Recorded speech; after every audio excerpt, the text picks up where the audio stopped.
cooling lubricant consists of various oil-based substances that can be mixed with plain tap water. The required lubricant concentration can be checked with a refractometer and measured in Brix units. This handheld refractometer consists of the prism cover plate, the illumination prism onto which the liquid later is applied, the scale adjustment screw which is required to calibrate the refractometer, the eyepiece adjustment ring which compensates for human visual acuity, and the eyepiece lens through which one later looks against the light.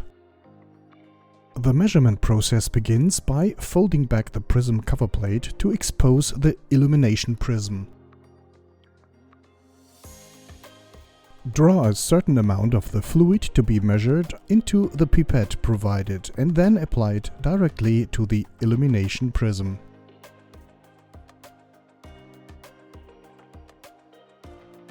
The prism cover plate is folded down onto the fluid so that it is evenly distributed on the prism.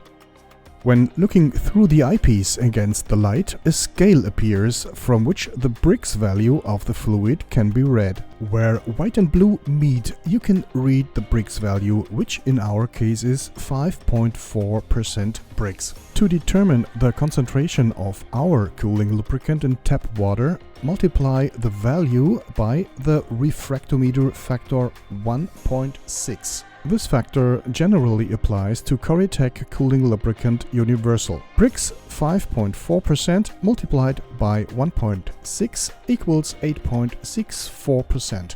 This value is good. The elements of the refractometer that have come into contact with the cooling lubricant should be carefully cleaned after use with the cloth supplied or any cotton cloth. Paper towels are not suitable as they may scratch the illumination prism.